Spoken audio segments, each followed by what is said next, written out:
Assalamualaikum warahmatullahi wabarakatuh. Salam sejahtera bagi kita semua.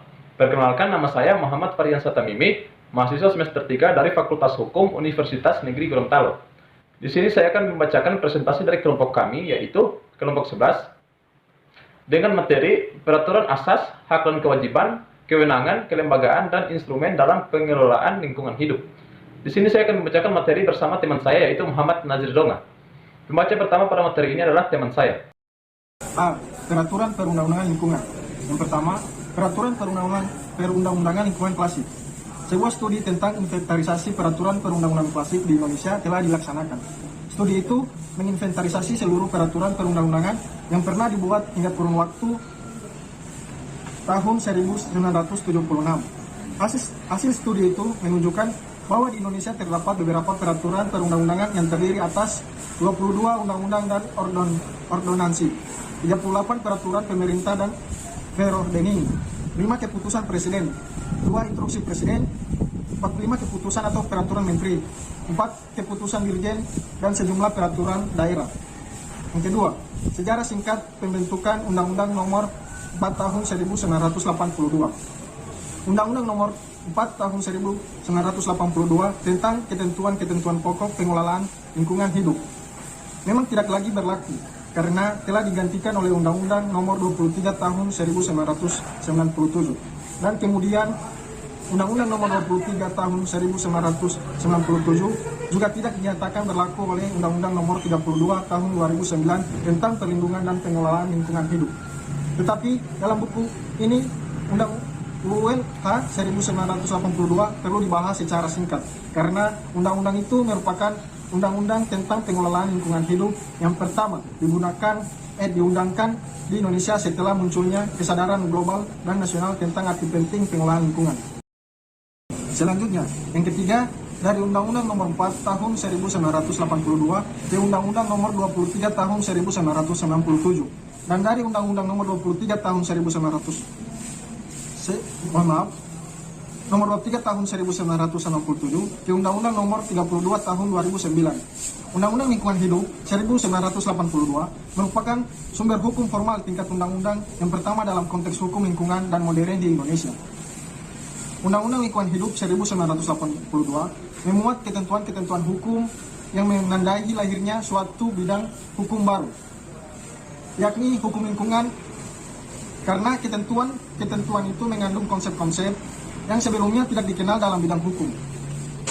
Di samping itu, ketentuan-ketentuan Undang-Undang Lingkungan Hidup 1982 memberikan landasan bagi kebijakan pengelolaan lingkungan hidup. Yang keempat, peraturan perundang-undangan tentang pengelolaan sampah.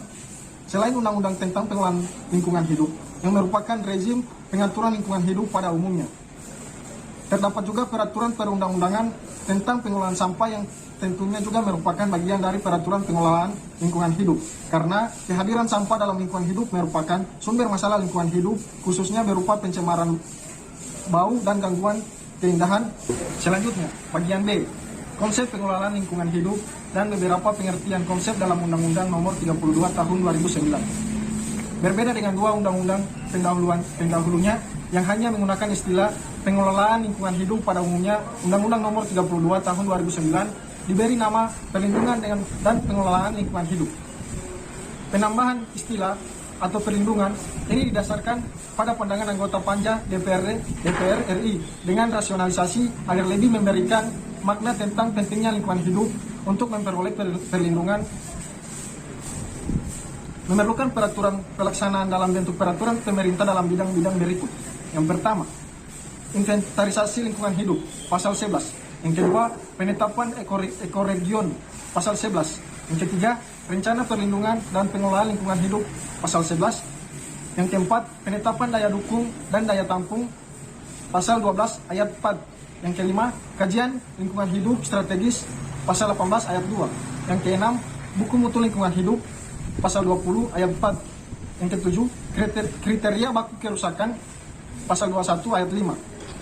Yang ke-8, analisis mengenai dampak lingkungan, pasal 33. Yang ke-9, izin lingkungan, pasal 41.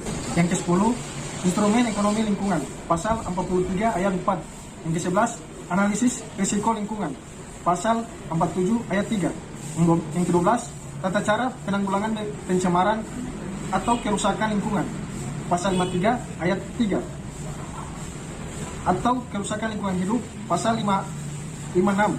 Yang ke-14, tata cara pemulihan fungsi lingkungan hidup, pasal 54 ayat 3. Yang ke-15, dana penjaminan, pasal 55 ayat 4. Yang ke-16, konservasi dan pencadangan sumber daya alam serta pelestarian fungsi atmosfer, pasal 57 ayat 5. Yang ke-17, pengolahan bahan berbahaya dan beracun, pasal 58 ayat 2. Yang ke-18, pengolahan limbah bahan berbahaya dan beracun, pasal 59 ayat 7. Yang ke-19, tata cara dan persyaratan damping, pasal 61 ayat 3. Yang ke-20, tata cara pengawasan, pasal 75. Yang ke-21, sanksi administratif, pasal 83.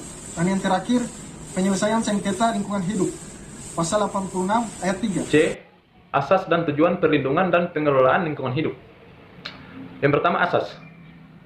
Perlindungan dan pengelolaan lingkungan hidup menurut UU PPLH didasarkan pada 14 asas, yaitu tanggung jawab negara, kelestarian dan keberlanjutan, keserasian dan keseimbangan, keterpaduan, manfaat, kehati-hatian, keadilan, ekoregion, keanekaragaman hayati. Penemar membayar, partisipatif, kearifan lokal, tata kelola pemerintahan yang baik, otonomi daerah. Yang kedua, tujuan. Pasal 3 UU PPLH memuat tujuan perlindungan dan pengelolaan lingkungan hidup, yaitu melindungi wilayah negara kesatuan Republik Indonesia, menjamin keselamatan, kesehatan, dan kehidupan manusia, menjamin keberlangsungan hidup makhluk hidup dan kelestarian ekosistem, menjaga kelestarian fungsi lingkungan hidup, mencapai keserasian, keselarasan, dan keseimbangan lingkungan hidup, menjamin terpenuhinya keadilan generasi muda kini dan generasi muda masa depan, menjamin pemenuhan dan perlindungan hak asasi lingkungan hidup sebagai bagian dari hak asasi manusia, mengendalikan pemanfaatan sumber daya alam secara bijaksana, mewujudkan pembangunan berkelanjutan, mengantisipasi isu lingkungan global. D. Hak-hak dan kewajiban. Yang pertama adalah pengakuan atas hak-hak lingkungan hidup.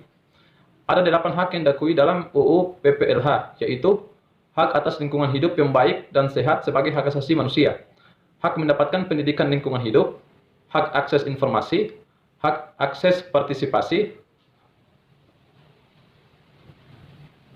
hak mengajukan usul dan keberatan terhadap rencana usaha dan kegiatan yang diperkirakan dapat menimbulkan dampak terhadap lingkungan hidup, hak untuk berperan dalam perlindungan dan pengelolaan lingkungan hidup, hak untuk melakukan pengaduan akibat dugaan pencemaran dan atau perusakan lingkungan hidup, dan hak untuk tidak dapat dituntut secara pidana dan perdata dalam memperjuangkan hak atas lingkungan hidup yang baik dan sehat.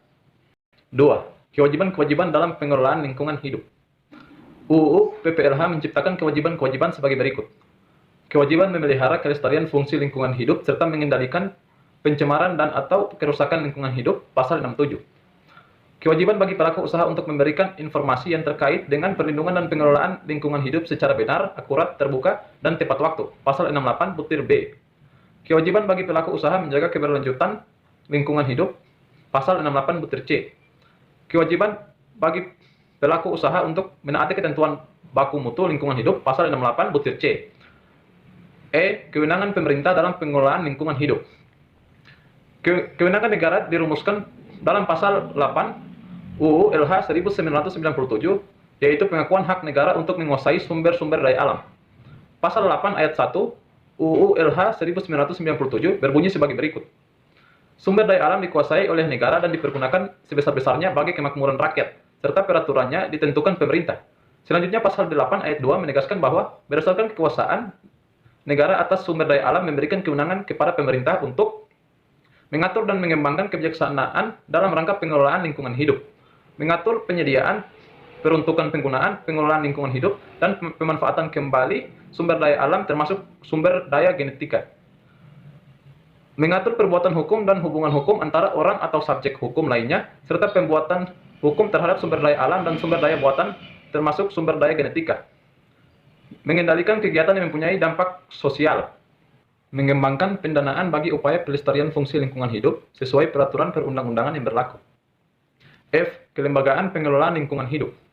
Yang pertama, instansi-instansi sektoral.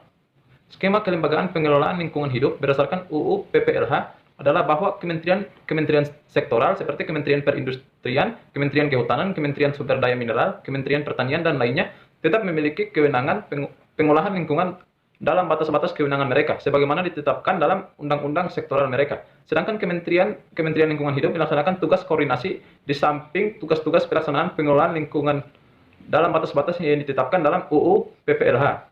Yang kedua, dari Kementerian Lingkungan Hidup ke Kementerian Lingkungan Hidup dan Kehutanan, kelembagaan tingkat menteri yang ditugasi fungsi koordinasi telah mengalami perkembangan atau perubahan dalam hal penamaannya maupun tugas dan fungsi-fungsinya dari masa kabinet yang satu ke kabinet berikutnya. Yang ketiga adalah kelembagaan pengendalian perubahan iklim. Dengan Peraturan Presiden Nomor 46 Tahun 2008 tentang Dewan Nasional Perubahan Iklim, Presiden telah membentuk Dewan Nasional Perubahan Iklim atau DNPI. Yang keempat, kelembagaan di provinsi dan kabupaten kota. Perkembangan penting tentang kelembagaan di daerah terjadi dengan keluarnya Kepres Nomor 77 Tahun 1994. Berdasarkan Kepres Nomor 77 Tahun 1994, pemerintah provinsi, kabupaten dan kota membentuk Bapedal daerah, disingkat dengan Bapedalda.